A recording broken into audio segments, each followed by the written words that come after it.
সুলতান ইবনে আদল রাহমাতুল্লাহি আলাইহি উনি একজন গরিব মানুষ ছিলেন, পাহাড়ের মধ্যে থাকতো, দুইটা সন্তান হয়েছে, লাকড়ি বিক্রি করে জীবিকা নির্বাহ করতো গো। 5 তলা 10 তলার মালিক ছিল না, কোটি কোটি টাকা ছিল না, কিন্তু উনি একজন আল্লাহওয়ালা ব্যক্তি ছিল। আওয়াজ করে বলেন আল্লাহু আকবার। সুলতান ইবনে আদল তার স্ত্রীরে ডাক দিয়া কয়, স্ত্রী রে, আজকে আমি তোমারে পরীক্ষা করব, তুমি আমারে কেমন ভালোবাসো। স্ত্রী ডাক দিয়া কয়, স্বামী তুমি কি বলতে চাও? সুলতান ইবনে আদল ডাক দিয়া কয়, স্ত্রী রে, আমি যদি এই মুহূর্তে মারা যাই, কাফনের কাপড় তো আমার নাই, তুমি কাফনের কাপড় কি দিয়া ব্যবস্থা করবা?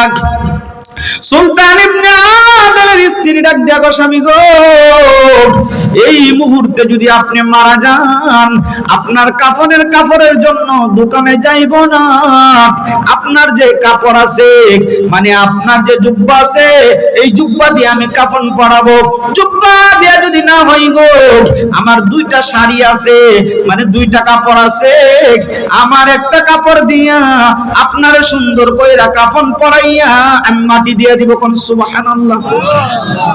সুলতান ইবনে আদল ডাক দিয়া কয়, স্ত্রী বুঝতে পেরেছি তুমি আমাকে অনেক ভালোবাসো স্ত্রী, এইটা করতে হবে না, আমি যখন মইরা যাব রে, আমি মরার পরে একটা কাম করবা, আমার জুব্বাটা সুন্দর কইরা, আমার জুব্বা দিয়ে কাফনের কাপড় বানাইবা, আমার পা গুলা যদি না ঘুরে, তাহলে লতা পাতা দিয়া সুন্দর কইরা রে আমারে তুমি কাফনের ব্যবস্থা করবা।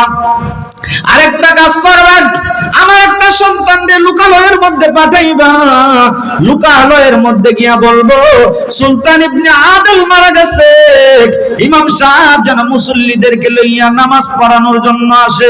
আওয়াজ করে করে বলেন না আল্লাহু আকবার। এই কথা বলার পরে ডাক দিয়া কয়, স্ত্রী ইমাম সাহেব যদি কোনো কারণে না আসতে পারে রে, তাহলে আমার যে ছোট্ট বাচ্চাটা আছে, এই ছোট্ট বাচ্চাটারে আসমানের দিকে দইরা তুলবা, দইরা তুইলা আল্লাহর কাছে বলবো, আল্লাহ এই ছোট্ট বাচ্চাটার বাবা একটু আগে মারা গেছে, জানাজা পড়ানোর মতো মানুষ নাই, কাফন দাফন করার মতো মানুষ নাই, আল্লাহ তোমার পক্ষ থেকে ব্যবস্থা করিয়া দাও। এই কাজটা কইরা তুমি শেষ করে দিবা, বাকি ব্যবস্থা আমার আল্লাহ কইরা দিব। সুবহানাল্লাহ। সুলতান ইবনে আদল মারা গেছে, স্ত্রী এই স্বামীটারে ভালো কম বাসে না বেশি বাসে? যেরকম না কম না বেশি? আমরা তো মনে করি ইমাম সাহেব হুজুর বালা, আমরা তো মনে করি বক্তা সাহেব হুজুর বালা, আমরা তো মনে করি যে ব্যক্তি নামাজ পড়ে ওই ব্যক্তি বালা। রাসূল বলেন কোন ব্যক্তি বালা? যদি সার্টিফিকেট নিতে চাও, বুখারী শরীফের হাদিসে আল্লাহর রাসূল বলেন খায়রুকুম খায়রুকুম লি আহলি ওয়া আনা খায়রুকুম লি আহলিক।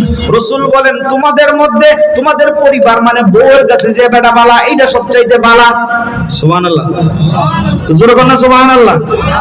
ওনামনের বেডির কাছে গিয়ে যদি জিজ্ঞাসা কেউ করিমউদ্দিনের বাপ কেমন, গোলামের কথা আর কইেন না, হে যে আমার মাইরটা মারে, কথা কোন ঠিক না ঠিক? জোরে বলেন ঠিক না ঠিক?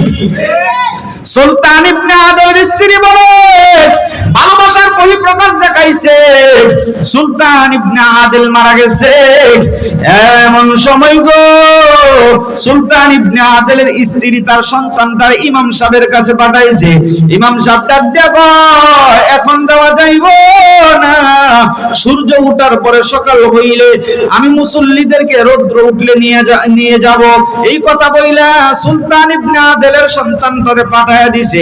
এবার ছোট্ট বাচ্চাটার লইয়া আসমানের দিকে দইরা তুলছে, আসমানের দিকে দইরা তুইলা ডাক দিয়া আল্লাহ গো, এই বাচ্চাটার বাবা মারা গেছে, জানাজার জন্য মানুষের দরকার, কাফনের জন্য কাপড়ের দরকার, তুমি ব্যবস্থা কইরা দাও।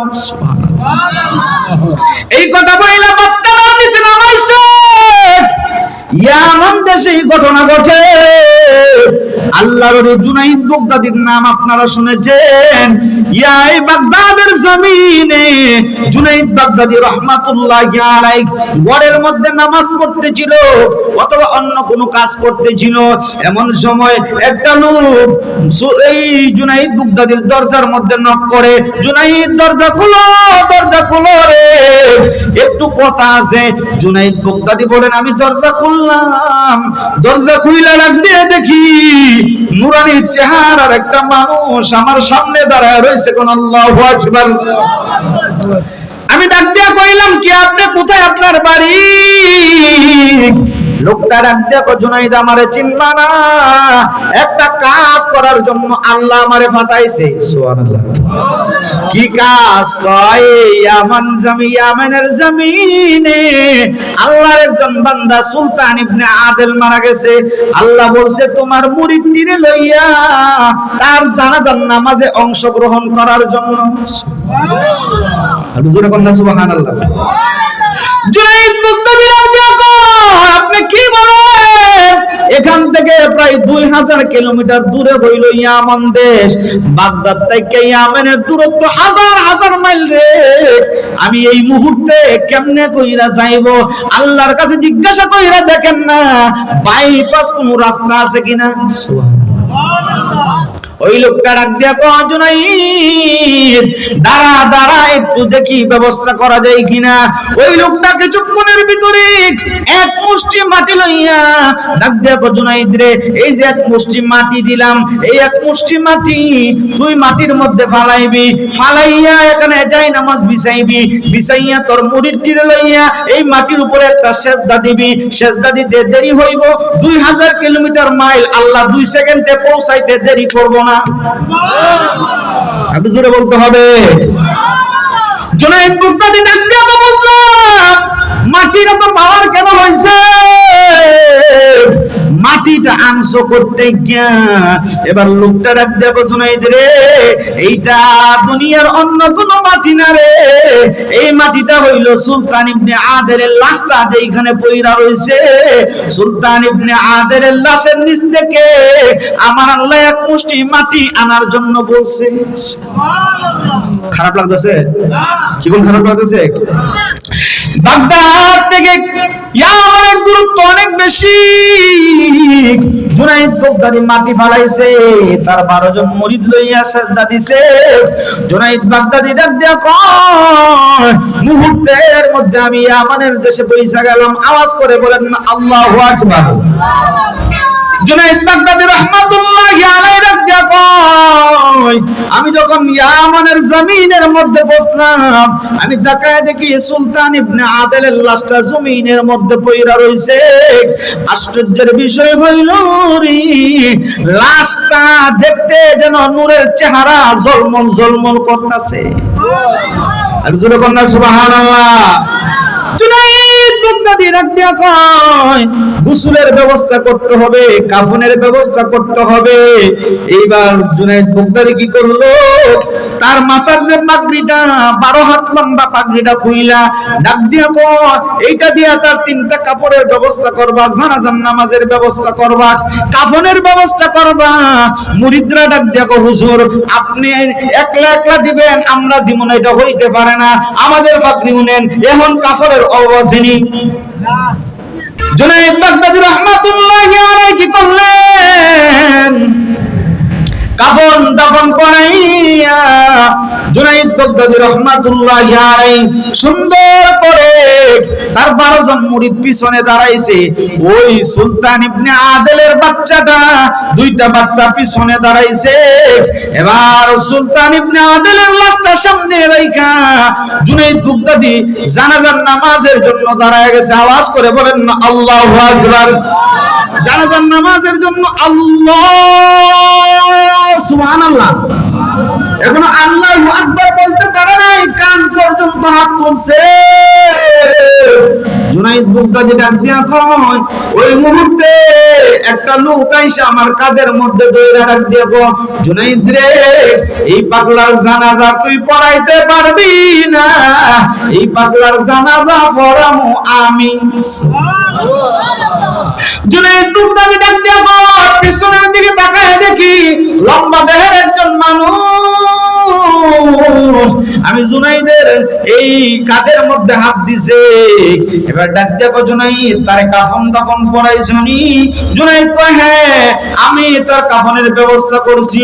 লোকটা ডাক দিয়া কয়, জুনাইদ রে, এই লোকটার কাপড় তোর পাগড়ি দিয়ে হইব না, এই লোকটার কাফনের কাপড় দুনিয়ার কোন কাপড় দিয়ে আল্লাহ করব না। আমার আল্লাহ এই লোকের মাপ অনুযায়ী জান্নাত থেকে 3টা কাপড় ফাড়ায়া দিছে। আপনি যেরকম না সুবহানাল্লাহ। জুনাইদ বুগদাদি রাহমাতুল্লাহি আলাইহি বলে, কি বলে? ওই হ্যাঁ, আল্লাহ 3টা কাপড় পাঠাইছে, ওই কাপড়গুলো খুললা আবার সুন্দর কইরা জান্নাতি কাপড় পরাইয়া এবার ডাক দেব, জুনাইদ তুই পিছনে দাঁড়া, তুই পিছনে দাঁড়া।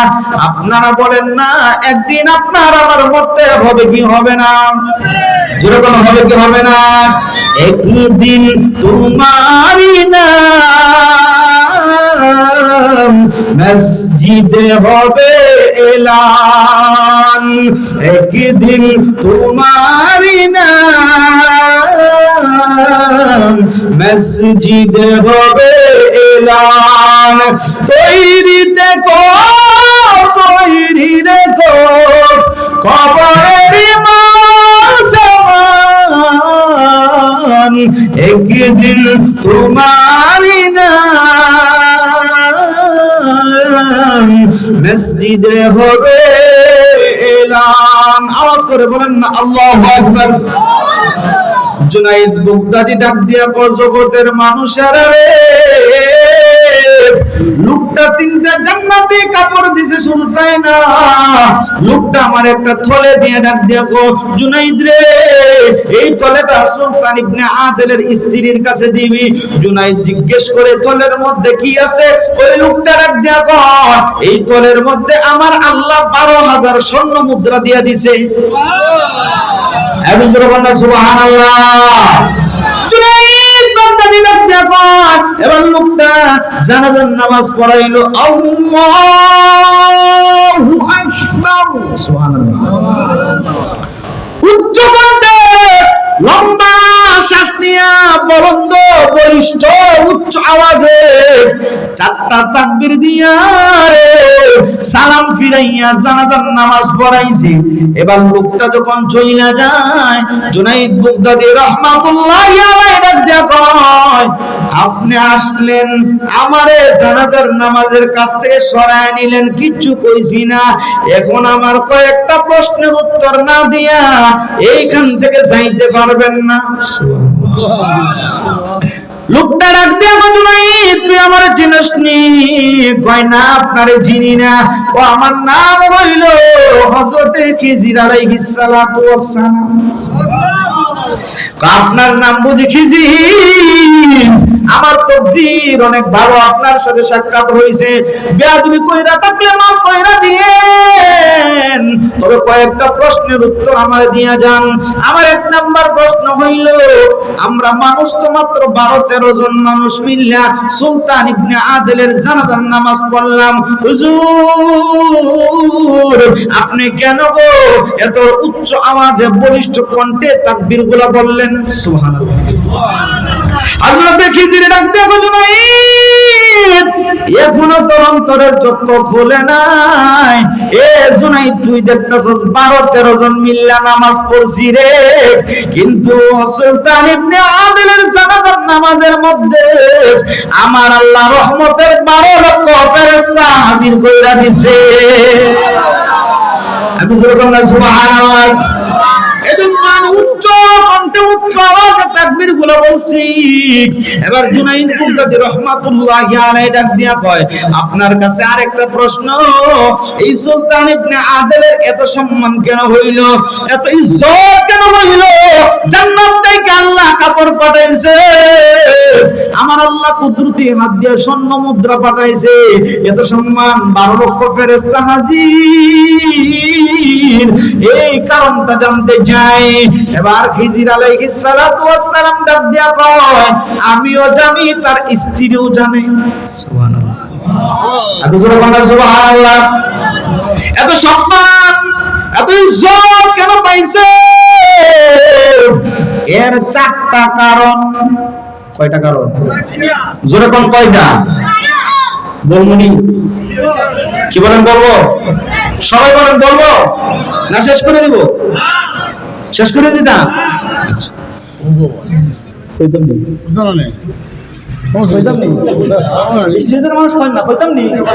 আলোচনা চলতনি, কথা কথা চলতনি। কয়টা বাজে? কিতাব হইতে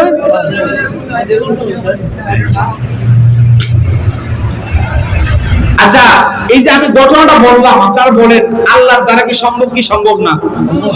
জোরে বলেন। আল্লাহর দ্বারা অসম্ভবরে সম্ভব করা আল্লাহ তাআলার একটা কোনো কিছু ব্যাপার না। কথা কোন ঠিক না বেঠিক?